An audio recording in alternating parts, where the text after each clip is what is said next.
Bismillahirrahmanirrahim. Assalamualaikum warahmatullahi wabarakatuh. Innal hamdalillah nahmaduhu wa nasta'inuhu wa nastaghfiruh wa na'udzu billahi min shururi anfusina wa min sayyiati a'malina. Faman yahdihillahu fala mudilla lahu wa man yudlilhu fala hadiya lahu. Asyhadu an la ilaha illallah wahdahu la syarika lahu wa asyhadu anna Muhammadan abduhu wa rasuluhu la nabiyya ba'dah. Allahumma shalli wa sallim wa barik ala sayyidina Muhammad wa ala alihi wa ashabihi wa mawalah wa la hawla wa la quwwata illa billah. Amma ba'du. Para alim, para ulama, para sepuh pinispuh yang saya muliakan, para jamaah, khususnya jamaah Masjid Darut Taqwa, jamaah kajian Muslim Surabaya, dan juga seluruh pemirsa dimanapun Anda berada, baik dari Facebook kami, dari YouTube kami, maupun media sosial kami yang lain, yang insya Allah dimuliakan Allah Subhanahu wa Ta'ala. Kita bersyukur kehadirat Allah Subhanahu wa Ta'ala, jamaah sekalian, pemirsa, karena pagi hari ini atau saat ini secara spesial kami mengadakan kajian langsung, siaran live streaming dari Masjid An-Nadhar, ya, Masjid An-Nadhar di daerah istimewa Yogyakarta, di daerah dekat Malioboro. Alhamdulillah, ada beberapa waktu ini kita manfaatkan untuk tetap mengaji istiqomah. Mudah-mudahan dengan istiqomah kita Allah memberikan barokah, manfaat atas ilmu kita, dan dengan ilmu ini kita diberikan oleh Allah Subhanahu wa Ta'ala dalam kehidupan yang sehat, walafiat sekeluarga, dikabulkan segala hajat-hajat kita, dimudahkan segala kesulitan kita, dilapangkan rezeki kita, disembuhkan segala sakit kita, dan diberkahi serta diberikan ridha Allah Subhanahu wa Ta'ala, bahagia dunia dan akhirat kita. Amin ya rabbal alamin. Ridha Al-Fatihah. A'udzu billahi minasy syaithanir rajim. Bismillahirrahmanirrahim. Alhamdulillahi rabbil alamin arrahmanir rahim maliki yaumiddin. Iyyaka na'budu wa iyyaka nasta'in. Ihdinas siratal mustaqim. Shiratal ladzina an'amta 'alaihim ghairil maghdubi 'alaihim waladdallin. Amin. Salawat beserta salam kita haturkan kepada Nabi Agung Muhammad sallallahu alaihi wasallam. Baik jamaah sekalian rahimakumullah, dari Masjid An-Nadhar Yogyakarta ini usaha kita melanjutkan kajian hadis kita, kitab Subulus Salam. Kitab Subulus Salam ini syarah dari kitab Bulughul Maram, yang beberapa waktu lalu sudah kita jelaskan mengenai bab jinayat, ya, tentang hukuman-hukuman, tentang ta'zir, tentang sanksi, tentang qisas dan sebagainya. Dan kali ini jamaah sekalian kita akan berbicara masalah hudud, ya, babul hudud, jamak dari haddun, ya. Jadi hukuman bagi pelaku zina, ya, bagi pelaku zina. Kata had ini jamaah sekalian pemirsa, semula berarti sesuatu benda yang dijadikan sebagai sekat pembeda, ya, antara dua hal atau dua benda, sehingga keduanya tidak tercampur, ya, tidak membaur. Sedangkan hukuman ini disebut sebagai hukuman had. Hukuman zina ini disebut hukuman had karena dia dapat mencegah terulangnya kembali kesalahan yang sama, ya. Jadi adanya had ini jamaah sekalian diharapkan sesuai dengan pengertiannya ini adalah supaya ada efek jera terhadap pelakunya. Jamaah sekalian yang saya muliakan, sedangkan kata had sendiri dapat diartikan sebagai sebuah ketentuan, ya, suatu ketentuan had, ya, jamaknya hudud. Dan hukuman had ini merupakan ketentuan dari Allah Subhanahu wa Ta'ala, ya. Dan disinilah yang kemudian dijelaskan oleh Allah Subhanahu wa Ta'ala di dalam surah Al-Baqarah ayat 187, jamaah sekalian. A'udzubillahi minasyaitonir rajim. Bismillahirrahmanirrahim. Tilka hududullahi fala taqrabuha.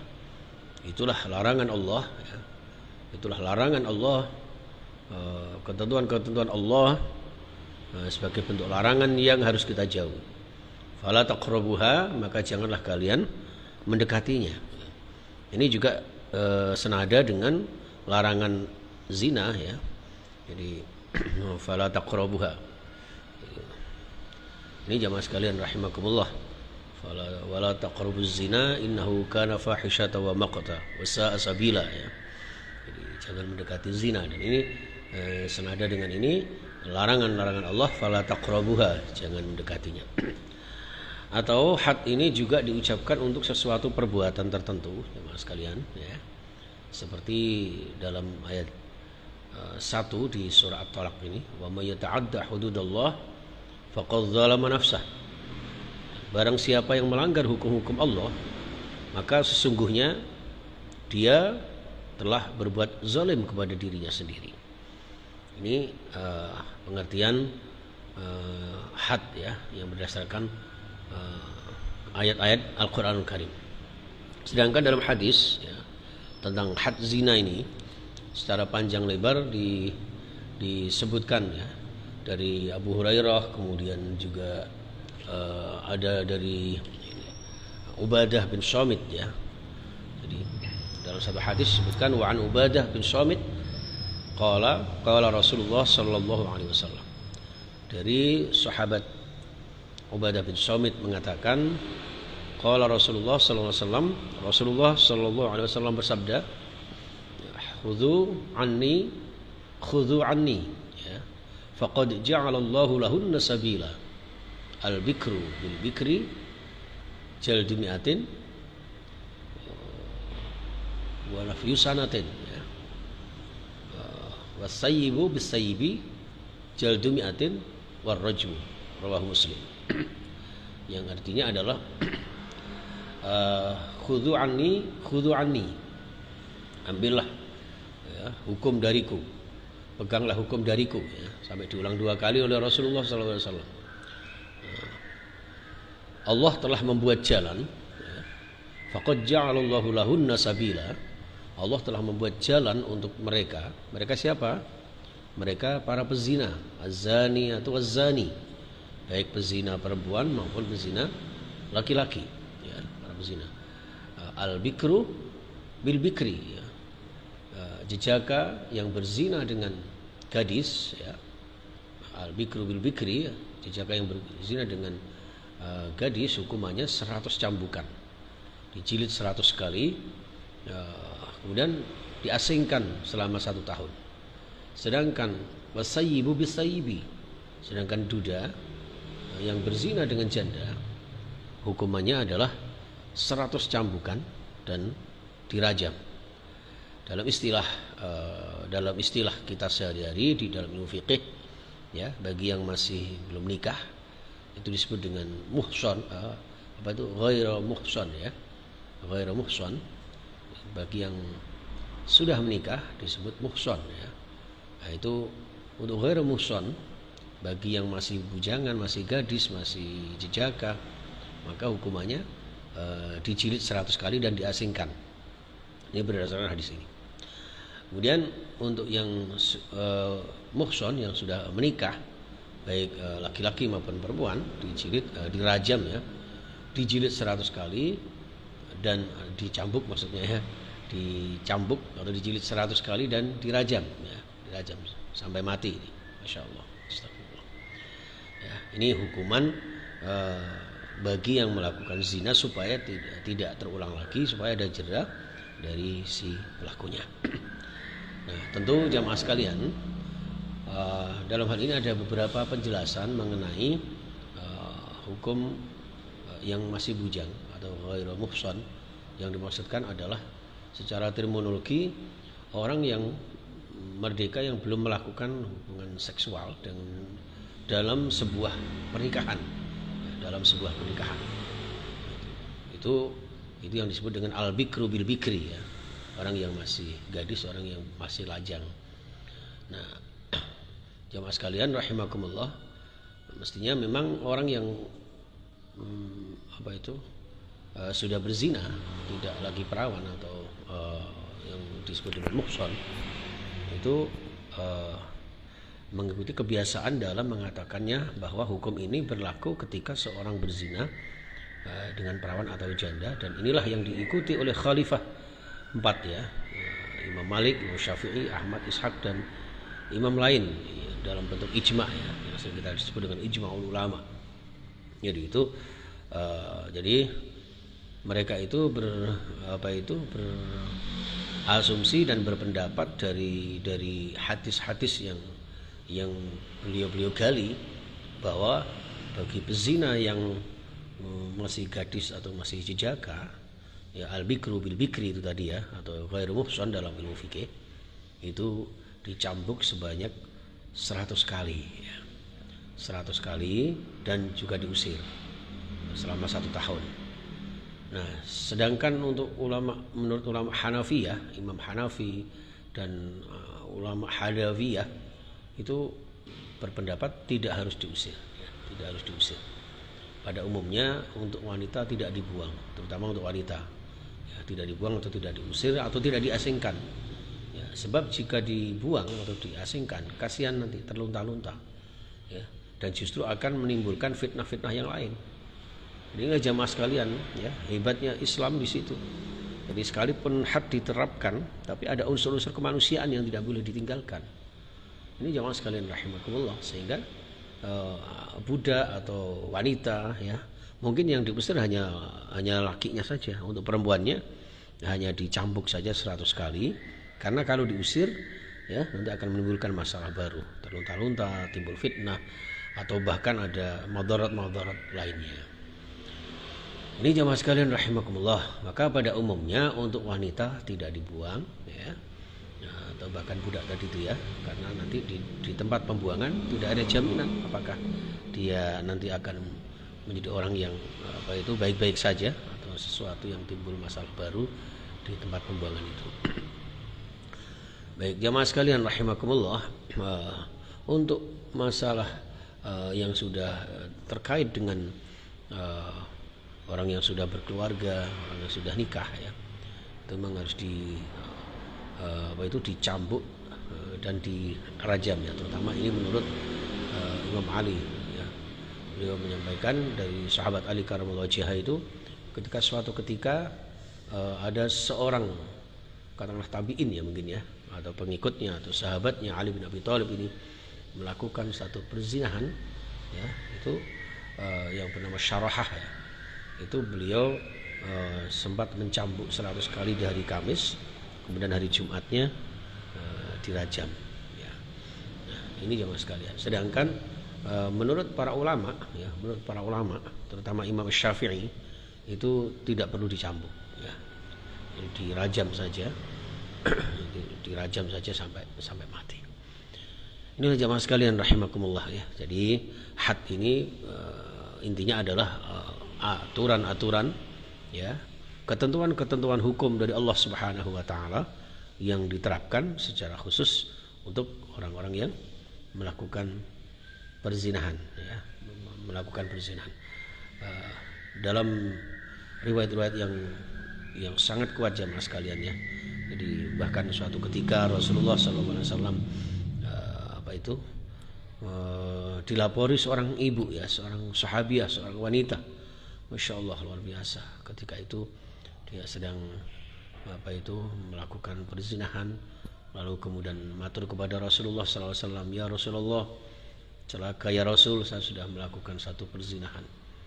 Maka Rasulullah, terus kamu gimana sekarang? Saya sekarang hamil ya Rasul. Ya udah kalau gitu nunggu ketika bayimu lahir.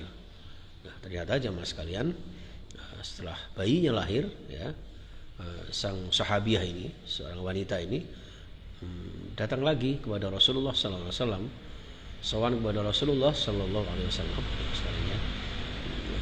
melaporkan bahwa anak saya sudah lahir.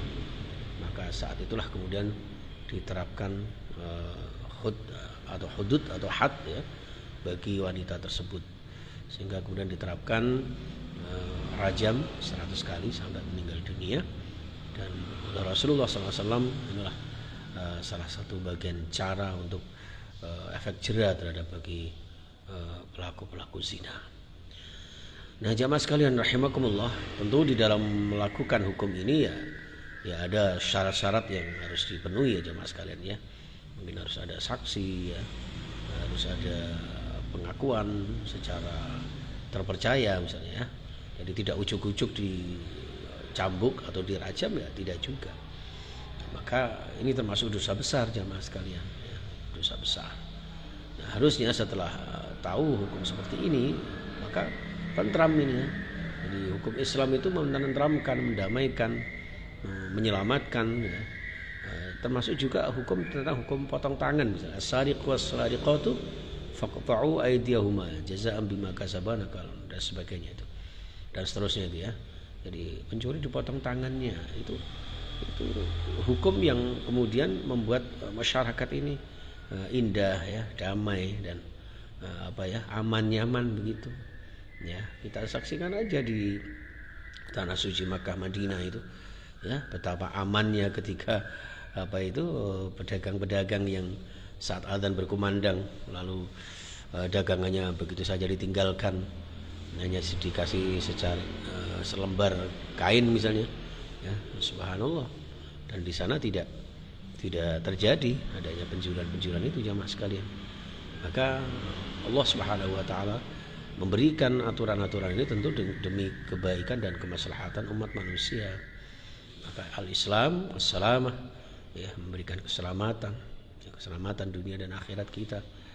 Ini jamaah sekalian rahimakumullah, menunjukkan betapa mahalnya sebuah harmonisasi keluarga ya, kesucian suatu pernikahan, sehingga tidak mengumbar syahwat, tidak mengumbar hawa nafsu yang bukan pada tempatnya, dan disinilah yang menimbulkan dosa besar yang harus kita hindari ya jemaah sekalian.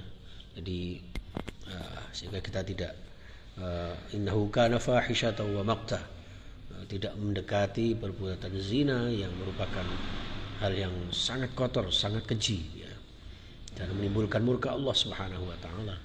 Saking besarnya murka Allah Subhanahu wa taala, hukumnya diperberat ya di dalam Islam dengan adanya jilid bagi yang masih gadis atau jejaka tadi, dan juga dirajam bagi yang sudah berkeluarga ya, sehingga efek jerahnya itu sangat kelihatan dan tidak dimungkinkan atau kecil kemungkinan untuk manusia mengulangi lagi ya. Ini jadi bertobatlah kepada Allah Subhanahu wa taala ya dari hal-hal perbuatan zina ya, atau wala taqrabuha, atau bahkan minimal mendekati saja tidak boleh ya. Mendekati zina saja tidak boleh, apalagi melakukannya. Inilah jamaah sekalian rahimakumullah, mudah-mudahan kita semuanya dijaga oleh Allah Subhanahu wa taala dari perbuatan-perbuatan keji dan mungkar ya, keji dan mungkar ya. Maka dari itu di dalam sholat itu kan inna sholata tanha 'anil fahsya'i wal munkar. Jadi ya termasuk perbuatan-perbuatan seperti ini, ketika kita sholat kita kokohkan, kita kuatkan, maka kekejian dan kemungkaran dapat kita hindari dalam segala aspek kehidupan jemaah sekalian ya. Itulah jemaah sekalian rahimakumullah ya. Mudah-mudahan kita semuanya dapat mengambil hikmahnya, betapa gigihnya para sahabat Nabi dulu ketika memegang syariat Allah Subhanahu wa taala ya, ketika memegang teguh aturan-aturan Allah Subhanahu wa taala ya, sampai kemudian berbuat salah pun, berbuat zina, mengakui, menyampaikan kepada Rasulullah, dan kemudian beliau juga melakukan itu, melaksanakan hukuman itu. Bahkan sang wanitanya juga, coba bayangkan ya, menyampaikan bahwa dia mengaku telah berbuat itu, kemudian juga minta dirajam. Maka dari situlah dengan harapan dosa-dosa itu diampuni oleh Allah Subhanahu wa taala ya, di samping juga bertobat sesungguh-sungguhnya kepada Allah Subhanahu wa taala. Itulah jamaah sekalian rahimakumullah, mudah-mudahan sedikit kajian kita ini membawa manfaat, maslahah dan barakah dalam kehidupan kita ya, menambah keharmonisan rumah tangga kita, dan diberikan barakah rezeki kita ya, barakah keturunan-keturunan kita. Ini juga menggambarkan betapa sucinya satu hubungan suami istri yang nanti akan menjadikan keluarga suami istri dan anak-anak kita ini menjadi keluarga yang sakinah, mawaddah, warahmah menimbulkan atau menciptakan generasi yang soleh-solihah, ya, jadi generasi yang tidak tercampur dengan perbuatan-perbuatan keji dan mungkar. Putra putri yang senantiasa, ya, menjadi generasi yang qurrata ayun, ya, dari awal kita menjaga diri dari hal-hal yang mendekati dalam perbuatan zina. Itu jamaah sekalian rahimakumullah, dari daerah istimewa Yogyakarta ini, mumpung dalam keadaan musafir jamaah sekalian, ya, mudah-mudahan doa kita mustajabah. Mohon kepada Allah Subhanahu wa taala. Bismillahirrahmanirrahim. Allahumma shalli wa sallim wa barik ala sayyidina Muhammad wa ala alihi wa sahbihi ajmain. Alhamdulillahirabbil alamin. Allahumma ighfir lana wa liwalidina warhamhum kama rabbawna shighara wa limashayikhina wa limuallimina wa huquqil wajibati alaina wa lil muslimina wal muslimat wal mu'minina wal mu'minat al ahya'i minhum wal amwat innaka samiun qaribun mujibud da'awat wa qadhiyal hajat wa ghafirudz dzunub wal khati'at bi rahmatika ya arhamar rahimin. Rabbana zalamna anfusana wa illam taghfir lana wa tarhamna lanakunanna minal khasirin. Allahumma hammilna bil afiyati was salamah wa haqqibna bit taqwa wal istiqamah wa 'adna min mujibatin nadamah wa sulih baina umurina rabbana innaka sami'ud du'a. Ya Allah, ampuni dosa-dosa kami, dosa-dosa ayah bunda kami. Ya Allah, orang tua yang sudah mendahului kami di alam barzah, ya Allah, lapangkan alam kubur mereka, ya Allah, lipat gandakan pahala mereka, ampuni dosa-dosa mereka, ya Rabb. Ya Allah, orang tua yang masih bersama kami, berikan panjang umur, sehat walafiat, dan berikan kami kemampuan untuk membahagiakan mereka, ya Allah. Ya Allah, ya Tuhan kami, ampuni kezaliman-kezaliman kami, kemaksiatan kami dan kemungkaran kami. Jauhkan kami, ya Allah, dari kebatilan-kebatilan, larangan-larangan-Mu, ya Allah. Terutama Engkau jauhkan kami dari perbuatan-perbuatan zina dan hal-hal yang menggerakkan perasaan kita untuk berzina, perasaan kami untuk berzina, ya Allah. Ya Allah, ampuni kami, ya Allah. Terimalah taubat kami, ya Allah. Ya Allah, terimalah amal-amal saleh kami, kabulkan doa-doa kami, mudahkan kesulitan kami, wahasil maqasidana, hasilkan maksud dan cita-cita kami. Ya Allah, berikan kami anugerah rezeki yang halal barakah, ya Allah, yang bisa kami gunakan untuk zakat, infak, sedekah, untuk beribadah istiqamah, ya Allah. Ya Allah, dan mudahkan kami berziarah ke Makkah, Madinah, haji, umrah, ya Allah, dan wujudkan di tengah-tengah kami keluarga yang sakinah, mawaddah, warahmah, putra-putri yang salih, salihah, ahli ibadah, berakhlakul karimah. Ya Allah, suatu saat Engkau ambil nyawa kami dalam keadaan husnul khatimah. Allahumma inna ala zikrika wa syukrika wa husni ibadatika, ya Allah. Ya Allah, tolong kami, ya Allah. Tanpa pertolongan-Mu, ya Allah, kami tidak bisa melakukan apa-apa, ya Allah. Oleh karena itu, ya Allah, mudahkan kami untuk berzikir kepadamu, bersyukur kehadirat-Mu atas segala nikmat-Mu, dan berikan kami kekuatan lahir batin untuk beribadah secara sempurna, secara baik kehadirat-Mu, ya Allah. Ya Allah, Allahumma inna ala zikrika wa syukrika wa husni ibadatik. Allahumma ahyina bihayatin tayyibah wa amitna bi akhir kalimati la ilaha illallah Muhammadur Rasulullah sallallahu alaihi wasallam. Ya Allah, hidupkan kami dalam keadaan hidup yang baik, hidup yang senantiasa di bawah ridha-Mu, ya Allah, di bawah ampunan-Mu, di bawah naungan-Mu, perlindungan-Mu, ya Allah. Jauhkan kami dari orang-orang yang jahat, orang-orang yang zalim kepada kami, ya Allah. Ya Allah, dan nanti suatu saat meninggal kami dengan akhir ucapan kami, la ilaha illallah Muhammadur Rasulullah sallallahu alaihi wasallam. Rabbana atina fid dunya hasanah wa fil akhirati hasanah wa qina adzabannar. Wa sallallahu ala sayyidina Muhammad wa sallam. Alhamdulillahirabbil alamin. Terima kasih jamaah sekalian, khususnya jamaah Masjid Darut Taqwa, Kajian Muslim Surabaya, dan seluruh pemirsa dimanapun antum berada, ya, dan kurang lebihnya saya mohon maaf yang sebesar-besarnya. Wallahul muwaffiq ila aqwamit thoriq. Wassalamualaikum warahmatullahi wabarakatuh.